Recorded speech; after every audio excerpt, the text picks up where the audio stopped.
In today's video, we're going to be talking with Luca Rubinacci of the famous Neapolitan tailoring house, Rubinacci. So Luca, hey, thank you so much for joining me. I wish I was there with you in Milan, but this is the next best thing. We're doing this over FaceTime. The connection looks great. For those of you that aren't familiar with Luca, Luca is the son of Mario Rubinacci. Rubinacci is synonymous with Neapolitan tailoring. I mean, it's one of, really the premier heritage bespoke tailoring houses in the world. And so, Luca, it's great for you to be joining us. I'm Kirby Allison, and I love helping the well-dressed acquire and care for their wardrobes. Join me as we explore the world of quality, craftsmanship, and tradition. For those of our viewers that aren't familiar with Rubinacci, could you talk just a little bit about kind of your father's history and really how the firm, really came to be founded? First of all, thank you for this kind of interview, Kirby, and I'm happy to do it via FaceTime because we are famous to be the innovator of Neapolitan elegance, Neapolitan tailoring. So doing this interview via FaceTime is a kind of innovation for a tailor. And everything starts from my grandfather, Mr. Gennaro, in the 1930s. He was an art dealer with the passion for tailoring.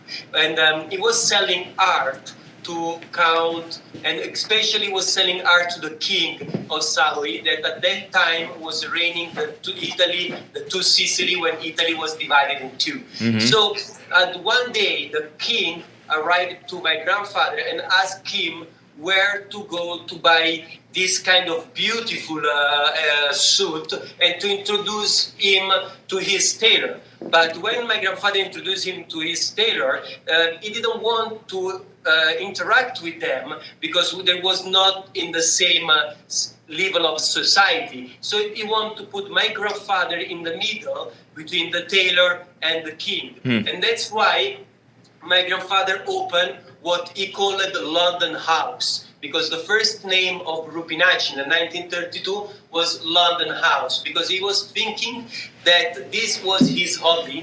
Meanwhile, he was an art dealer. So the beginning of Rubinacci came with the idea of expressing what my grandfather was loving, the art of tailoring. So he was putting together all what he was thinking was the best tailor in Naples. Mm-hmm. And because the king, the count, all his clients was dressing for pleasure, he started to deconstruct the jacket, making the jacket a little bit more comfortable, more lightweight, more for a kind of a pleasure than for business looking, like English tailoring was doing at that time.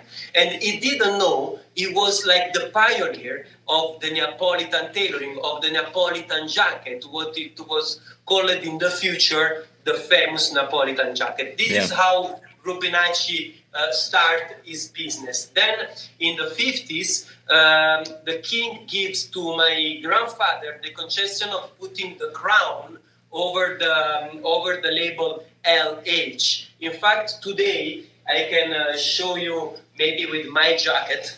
You can see that in our Rubinacci jacket there is no label. Mm-hmm. The only label we have, if you can see it, is LH with the crown.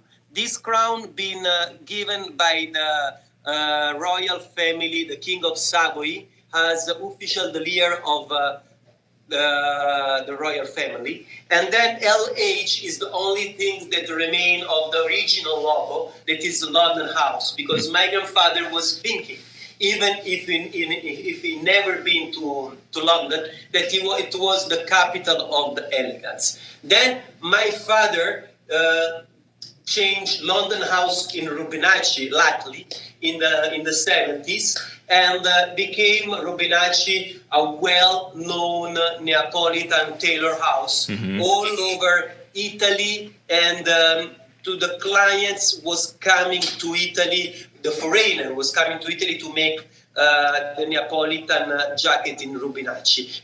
With my generation, with the third generation, in 2000 we expand Rubinacci all over the world, because there was not anymore the foreigners coming to Italy, but we was going to our clients. That is how we started 20 years ago doing trunk shows all around the world, where all our clients was calling for having a Rubinacci suit. We was going to them. And today I travel all around the world only for Bespoke trunk show, starting from United States, in New York, Miami, Los Angeles, San Francisco, then going to Kazakhstan, going to Spain in Madrid, Belgrade, I'm going to Hong Kong. So wherever the clients call us, this is what Rubinacci is at the moment. Yeah, I mean, that's amazing. I mean, it's interesting to hear how, you guys started with London House, really just focused in Italy, but, Rubinacci now is, one of the preeminent bespoke tailoring houses,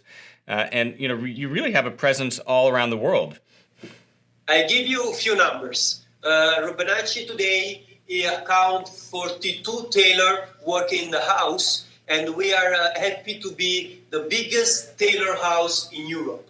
Wow. That gives us the potentiality to make 1,050 suits, between suit and jacket, bespoke a year. Yeah. It is something insane for a tailor, because you have to understand that we are bespoke tailoring. So we don't do made to measure, we don't modify sizing, and we don't do ready to wear in the terms of handmade jackets and made suits. We do ready to wear today since 5 years. That is more as a capsule collection that is full of sportive classic. Is more a kind of an introduction to this beautiful world of menswear. Yeah. But, of course, the backbone of Rubinacci has always been bespoke tailoring. But, one of the things that I really love about Rubinacci is that, you guys have done such a great job of also kind of bringing the fun kind of Italian Neapolitan accessories into the line with your pocket squares, your scarves, your slippers. So you do have, for someone that, maybe isn't, in the bespoke market, but still wants something, that's Rubinacci, your website has all these items for sale. The thing is that me, first of all, as my father teach me and is still teaching me, is the passion for the beauty. This is, I think, when you arrive at to sell a great product, a great quality, and a great bespoke suit, everybody's good. Yeah. We count in the world, and especially in London, many very high-end tailors that are able to make your perfect suit. Yeah. What is changing between a tailor house to another tailor house is the service you give to them, is the knowledge you give to them, and is the good sense of suggesting to the people the right product for them. Yeah. That is why Rubinacci, I think, is famous, because first of all, if you want to do a bespoke suit, if you want to do a bespoke coat, whatever you want to do bespoke, you deal with the family. Yeah. That is something for us very important, because if you're dealing with my sister Chiara, that she's working in London, my father in Naples, or Luca around the world, this is something priceless, because when you're interacting with the clients, you're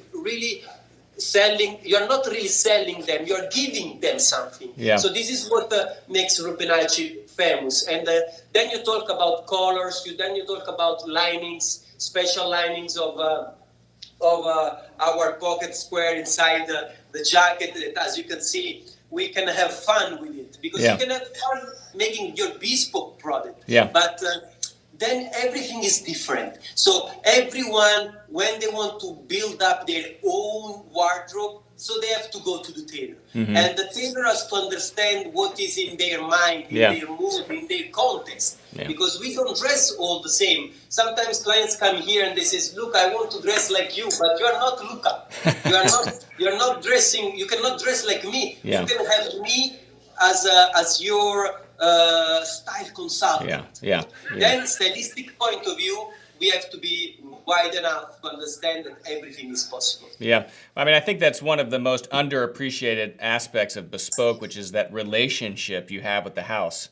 And there's no question that the most successful bespoke firms are still run by families and family members. Because at the end of the day, whenever you're transacting at that level, you want someone that is so invested in the firm, that they're a family member. And you don't see that that often, around the world anymore. Of course, but it's like the barber.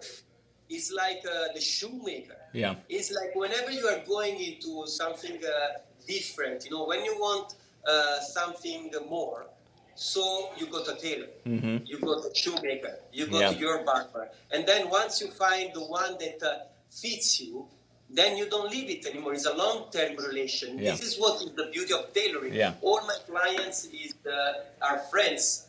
Yeah. And I think that, one of the things you do such a great job with, and I especially love this with your Instagram. I mean, anyone that doesn't follow Luca Rubinacci on Instagram should. But you really show how, bespoke tailoring doesn't have to be, a stiff upper lip, kind of the classic British tailoring that is very strict and narrow. I mean, you really bring a lot of fun and elegance and excitement, to bespoke tailoring, which I think is so consistent with what, people think about whenever they think Italian and Neapolitan tailoring. I mean, how important do you think that is, being able to, add youth and energy and still, look beautiful, look elegant, but make that style your own? First of all, I want to tell you what is Instagram for me. Everything, I'm very lucky to be trained by people in this business. The first time my father bring me in his laboratory in Naples, I was 6 years old. And I remember with the tailor of my father, that today are my tailor because I feel part of that family. I was attaching tweed fabric on my denims and going to school with this kind of patch everywhere on my body because I was feeling cool, different from the others. This is my approach when I was 6 years old. Then my father still teaching me, but he teach me for all his life. And then I have one of my mentors that was Sergio Loropiana from the Loropiana family that teach me everything about fabrics. So I've been lucky enough to grow up in this world of tailoring, in this world of menswear, that with Instagram I give a possibility to share my knowledge to everyone. But why? Because people usually are scared to show the secret, are scared to show what to do because someone can steal it. For me, this is a kind of potentiality because if people knows, if people get involved, if they see someone that can share passion and same things, then they will come back. It's like building a garden. You cannot find a lemon tree without putting the seeds, So it's the new generation. If you see 3-4 years ago, 5 years ago, people was wearing sneakers everywhere, was starting not to wear any more jackets. But then with the arrival of Instagram, YouTube, all these kind of things, people are getting involved again. I give you another numbers that Instagram, my Instagram is read by people from 20 to 50. So that means that we have 3-4 generations looking at what we do. So that's why it's very important. And why I'm doing videos, why I'm doing my gentleman tips instead of only photos, because photos are static. Gentleman tips, videos, even if are in an amateur way, they give something. They give, a little things that people, when they are seeing it, maybe they see, I know Luca. They see people coming into Rubinacci and says, Luca looks like I already know you. Yeah. And this is what we want to give to the people, something new, and come back to what is simple, wearing a jacket and a pair of trousers. That is nothing very serious. Yeah. Well, I couldn't agree more. I mean, it's exciting to see this rebound to quality, and it's something that we experience here at the Hanger Project. I mean, our fundamental thesis here at Kirby Allison is that you can afford to invest in quality like what you're producing if you know how to take care of it, because quality is meant to last and persist. And so a bespoke jacket, a bespoke suit, if well cared for and just like a bespoke pair of shoes or even ready to wear, could easily last 10 or 20 years. I mean, do you see garments coming back? Easily. Easily, yeah. Easily. I told you, look, all our jackets, they have inside the pocket the name of the clients, and if you can see April 2006. So that means that this suit, that with the orange line, you can see Oh, yeah. very, very nice. Okay, I'm still in shape, but 2006 means made 13 years ago. 13 years ago. How much you can pay a bespoke suit, then after 13 years is still new. Yeah. That is the essence of bespoke tailoring. You know, that I had a client that one day he says to me, Luca, if the people start to understand that paying for a bespoke product lasts forever, so they give mine forever, in 10 years they have a wardrobe full of things, everything fitting. Yeah. If they are not fitting, you can come back to your tailor and them modify. Yeah. And then you grow your wardrobe. You don't change your wardrobe. Yeah. Maybe a jacket you don't use for 2-3 years, and maybe in 3 years you use it again. Yeah.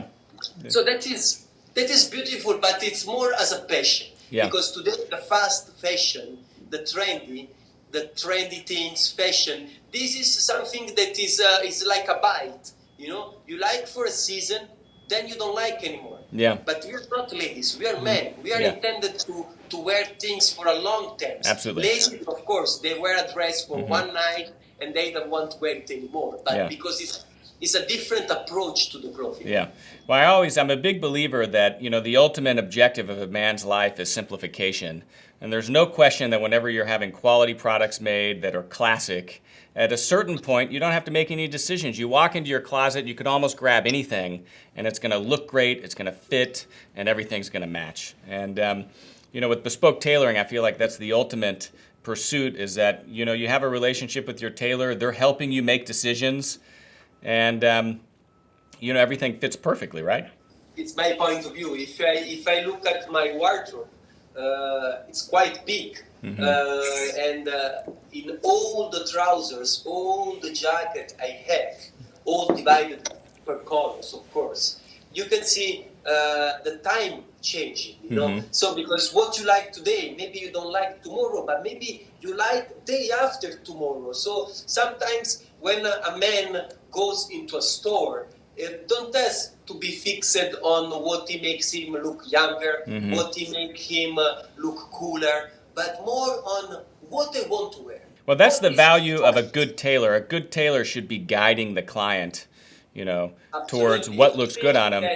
If we are the best tailor in the world, we have to be able to dress the client as he wants. Not then the difficulty is to let it work with us. Because if a client is very modern and want tight trousers, short, then we have to drive them and look and let him look good. You know what I mean?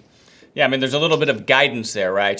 Kind of like, kind of moving someone along a little bit. But again, I feel like that's what you, and in many respects, are I don't want to say paying for, but whenever you're working with someone like, you or your father that have been doing this their entire life, you're paying for that life experience and that expertise, and they should be able to help, prevent someone from making a mistake like ordering skinny trousers with no pleats.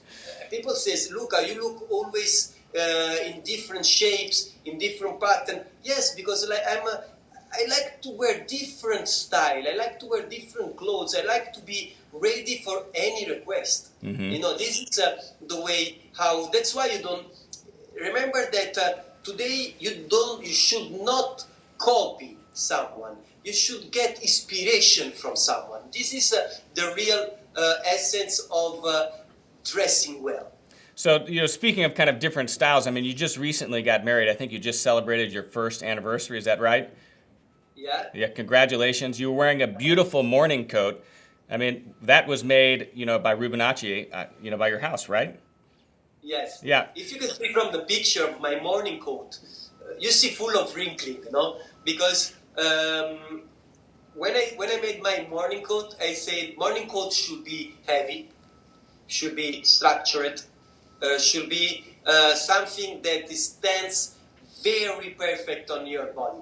But I asked my tailor to make my morning suit as light as possible, as sporty as possible. And even if they was looking a little bit wrinkling, the trousers a little bit wrinkling. You know, at that point is like, if you know the rules, if you feel comfortable, then you know how to pull it off. Yeah. You know what I mean? Mm-hmm. So that's why I don't say I don't like something or I like better something else. If you can feel it, if you are good with it, then you can wear it. Yeah, I feel like if there's an authenticity to it, right, and in terms of the evolution of how those rules are breaking, it makes sense. I mean, the rules exist because, you know, for a reason. I mean, you know, everyone looks better in a tuxedo that's black because a black tuxedo looks better than, you know, a yellow one. But, you know, I love kind of the natural, authentic evolution of how, like, you break your rules because there's an authenticity to it versus a contriteness, right? I mean, there's a difference between breaking a rule just because you want to do something crazy and different and breaking the rules because that's a manifestation of kind of your lifestyle and how you're going to wear the piece. When you're breaking the rules and you want to move forward in an explored context that can be colored, can be different, can be wearing an emerald tuxedo that maybe I can show you now in the laboratory.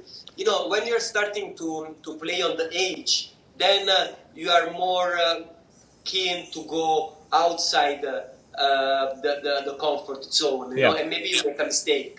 That's why when I try to teach something, when I try to say what to do, I always try to keep it the safer as possible, because in a few seconds we become ridiculous. This is what men's they should not be when they are outside. If you are in Pitti, in Florence, then that is more like when you go in United States at Coachella festival. No? Yeah, absolutely. So it's a kind of the same things. You go there for music and you dress hippie. You go in Pitti and you wear jacket and colors that are not matching with anything. But this is the kind of contest, you know. It's all looking like that. But doesn't mean that today you should go out and dress like that. Yeah, absolutely not. Well, we'd love to see the laboratory, you know, the workroom, Yes, and then, please. you know. Come with me. And this is my hidden place. In this laboratory, we have 5 tailors. We are in Milano because in Naples we have 40 tailors and working just Neapolitan way. Here in Milano, I have, let's say, more English hands tailors, and I let you see how they work completely by hands. Like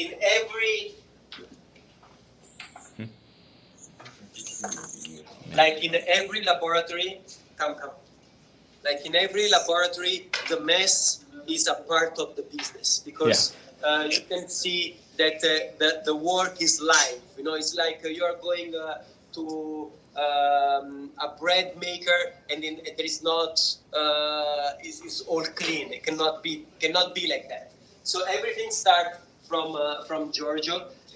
They are in this moment. They are finishing modifying a jacket. So they are looking at how bigger they have to make it, because these clients get bigger in weight. So we need to make larger the jacket. If you come here,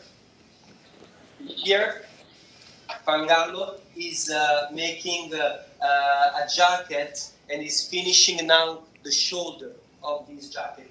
As you can see, this iron is 15 kilo. So it's a very, very heavy iron, because needs to the jacket to give the shape.